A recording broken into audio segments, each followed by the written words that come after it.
Welcome to the Landmark Theatres Q&A podcast. In this podcast, we'll hear a discussion with writer-director Jeff Nichols from the film Midnight Special, moderated by Landmark Theatres Dan Gorski, recorded at the Landmark West LA.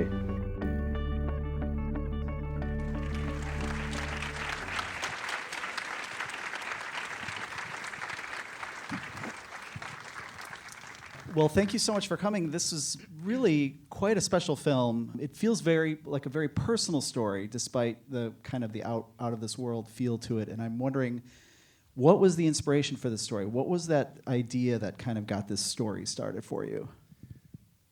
It's important to say that when I write these things, and this is my fourth film, and I've written and directed all of them, and when I write them, I kind of work on two tracks at once. And for this one, I started on the genre track. You know, I had this idea of these two guys in a really fast car driving through southern back roads in the middle of the night. That was the first thing I was struck by. And that quickly became a, sci-fi government chase movie. In fact, I had a lot of those plot points kind of laid out before I knew what the movie was actually about. Because, we've all seen that movie before. We don't necessarily need to go see it again.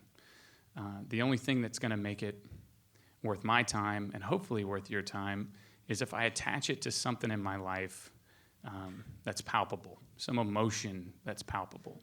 I've tried to do it on my other films, and I tried to do it here. I feel like my job as a storyteller isn't obviously to wrap up endings and convey plot details. My job is to really just transfer an emotion to you all. And when I was in my first year of fatherhood, my son was about 8 months old, and he had a febrile seizure, which is the body's reaction to a spike in fever. He's fine. It all turned out fine, but we were terrified for this moment. And I started to realize that I have no control over the health and well-being of my child, no real control. And I have no control over who he becomes or what he's going to become. And so I had to ask myself, why am I around as a father? And the answer to that question, which I think is just to try and understand who my son is, try and help him understand who he is, and try and help him become who he's supposed to be and be happy. That's what fatherhood's about. That's what parenthood's about. And that kind of became the trajectory for Mike Shannon's character and Kirsten Dunst's character through the film. So then all of a sudden, this kind of silly sci-fi chase movie starts to feel a little less silly. Well, that really did strike me, the relationship between the father and the son and the mother and the sort of family unit. And it felt so real. And I'm wondering, did that take some rehearsal? Did you guys rehearse at all? What's your process for working with the actors? No, this is something, Mike Shannon and I have worked on every one of my films together. And we just started this methodology back in Shocking Stories, my first film. We just don't rehearse. I'm really calculating when it comes to these scripts. I'm really calculating about character behavior and dialogue. And I like to think when I give a script to an actor, the behavior's there. They might not agree with it all. We might be on set and they might say, now why am I doing this? What's going on? But I have a reason for it.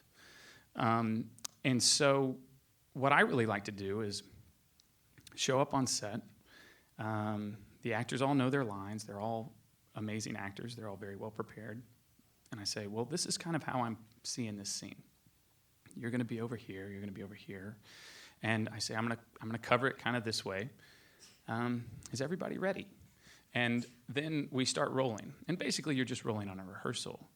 But because I think I'm so methodical about the way that I design these shots within these scenes, sometimes your plan doesn't work.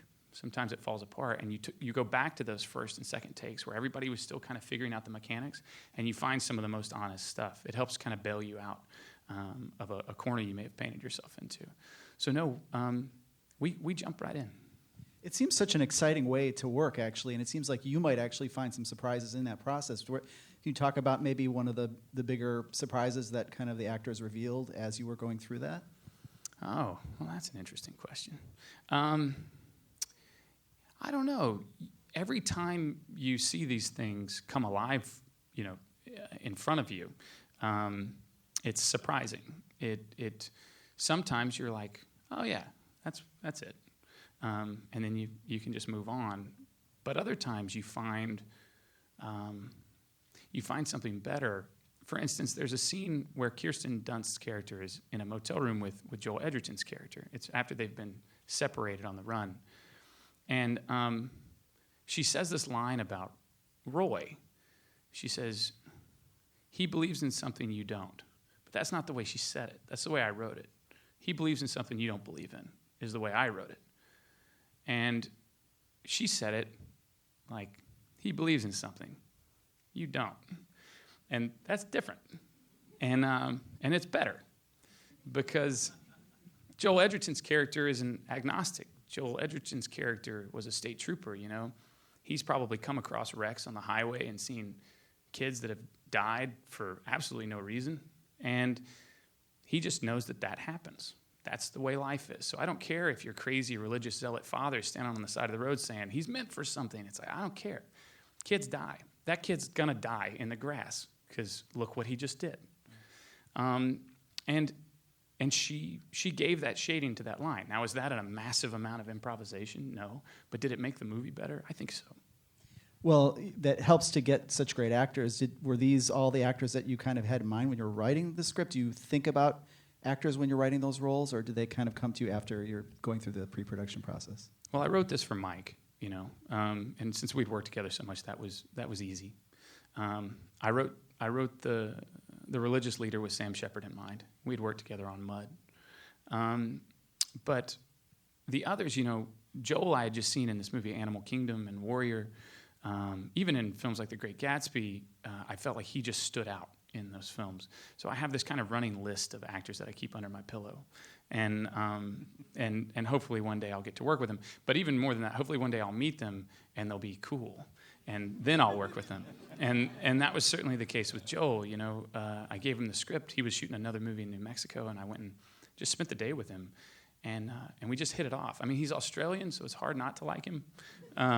But he was very thoughtful, and he was right. But, you know, Adam Driver, for instance, I have to give credit to Greg Silverman, who is the head of the studio over at Warner Brothers. They had worked on a movie with Adam, and I hadn't watched Girls, so I wasn't in the know. He's like, what about this Adam Driver? And usually, no offense to studio executives, but you get their notes and you're kind of like, okay. But this was an amazing note, you know? And this was before anyone knew about Star Wars or anything else. It wasn't that kind of calculated decision. Greg was really just saying, look, we've seen some dailies of this kid, and he's awesome. And so I flew to Brooklyn, and I met him. And I still didn't really know about him, to be honest. I just didn't know how he fit in this part, but we gave it a shot, and he immediately showed up and started making interesting choices. You know, we took a character that could have been the most cliche in the whole movie, and maybe still is, but I think it was Adam that started to ask the right questions about that character. Why does he have this ridiculous tape recorder when people are sitting behind him with, you know, camcorders and computers typing all this stuff up? Why does he write on yellow legal pads and use Post-it notes and dry erase boards?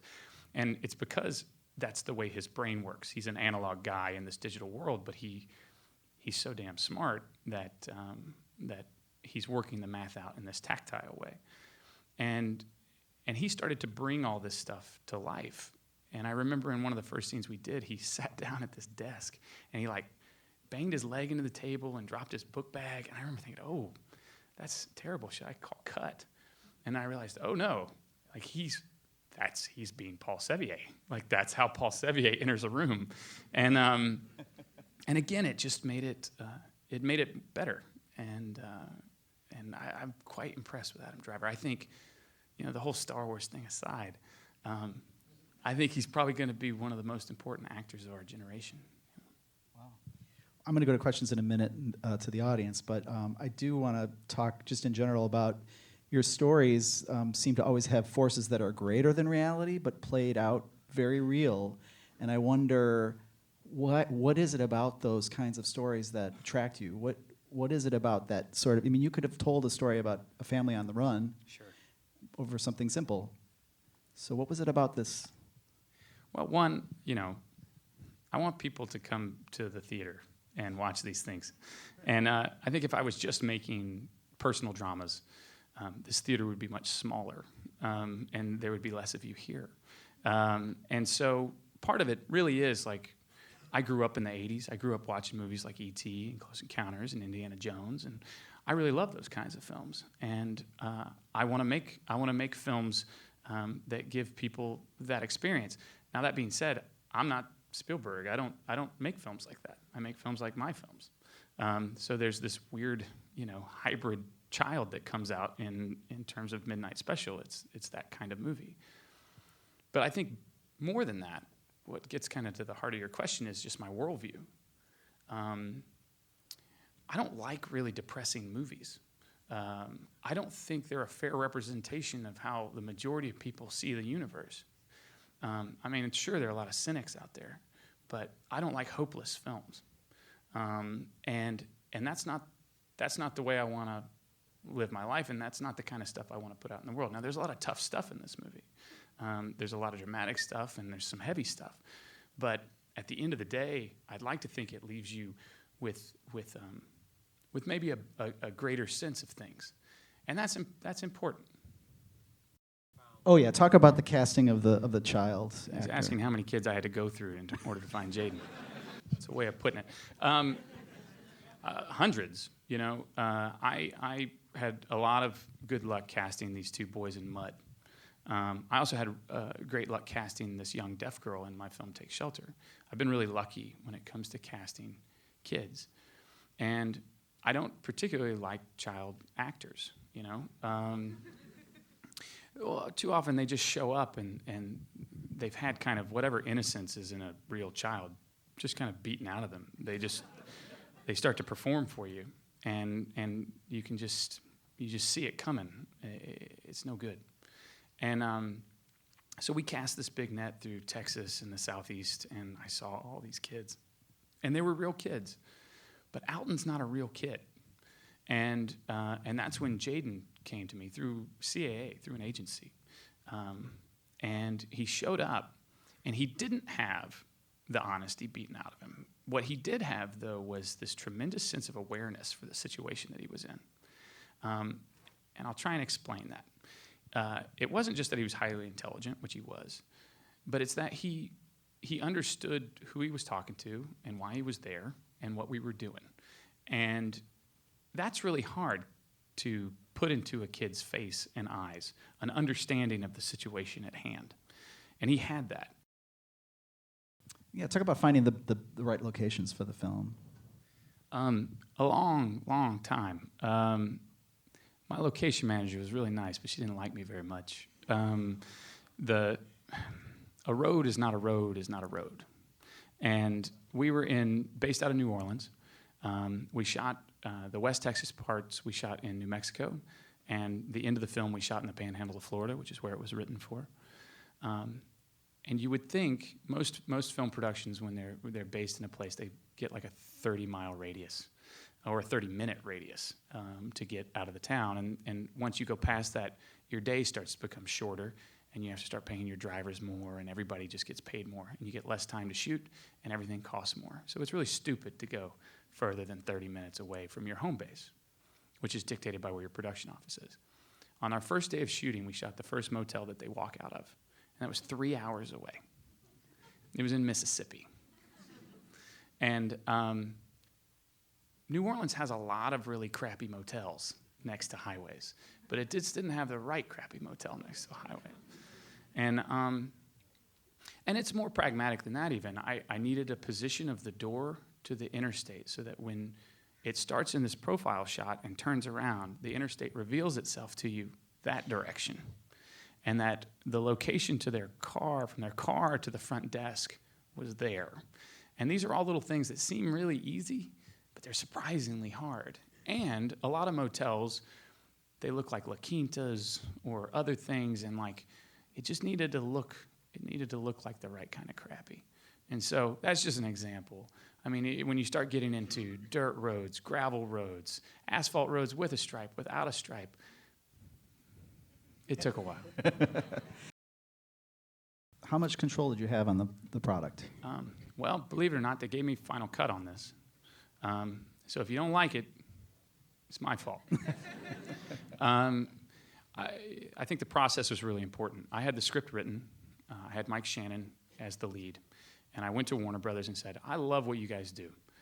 I want to be a Warner Brothers director. I think this could be a Warner Brothers film. Here's the budget. Here's how many days I need. Here's Mike Shannon, and I need final cut. And shockingly, they didn't throw me out of the building. They said, okay. And I think when you go into a studio in that situation, and I wasn't asking for notes, I wasn't asking for a development process, this is it. And if you don't want to make it, I completely understand. I'll go out onto the independent market, raise a lot less money, and struggle to make it my way, that way, the way we made Mud. Luckily, I didn't have to do that. Now, of course, on the back end of it, because it's a studio film, they start showing it to test audiences all over LA, which is an interesting process, especially for a film like this. You really have to kind of gut check yourself. You have to go back to the foundational principles that you applied to writing the script. And you have to check and see, do those still stand with the movie that you made? Or are you being purposely ambiguous? Are you being purposely vague? Because that's not right either. And I think if there's any fault with this film, it's that sometimes I do that. I went too far. I was aggressive in my need to remove information. But that's a calculation that Warner Brothers allowed me to make. They gave me their notes. They gave me their thoughts for sure. But they allowed me to make the decisions. Oh, yeah. What's your dream project if you could get your hands on it? Aquaman. No, I'm kidding. Please don't tweet that. I don't have a dream project. I've got like 5 films that I'd really like to do right now, 5 ideas, and none of them matter. Maybe none of them will come together. I've been just unsuccessful enough in my career to not be offered something that I wasn't ready for. And now I've actually made another film after this one. It's called Loving. It's a smaller film than this in some ways, but it's a very important film. It's based on a real story. It was based on a documentary and a real-life situation that happened in the late 50s. But now I've made 5 films, and I really feel like I understand the process. Not a process that makes a successful film, but a process that makes one of my films. And it's going to be very hard to give that up. So if there's a bigger film, if there's a bigger project that can fit into my process, I would love to. Like, who wouldn't want to have $100 million? You know, who wouldn't want to have a title that, people just inherently want to go see it? Like, that's all really great stuff. But I have to be allowed to make it my way, or it's just not going to work. And so that may never happen, and that's the price, that's the trade-off. Well, we all appreciate your artistry, and thank you so much for bringing the film here and speaking to us. Thank you guys so much for coming. Do tell your friends about the film.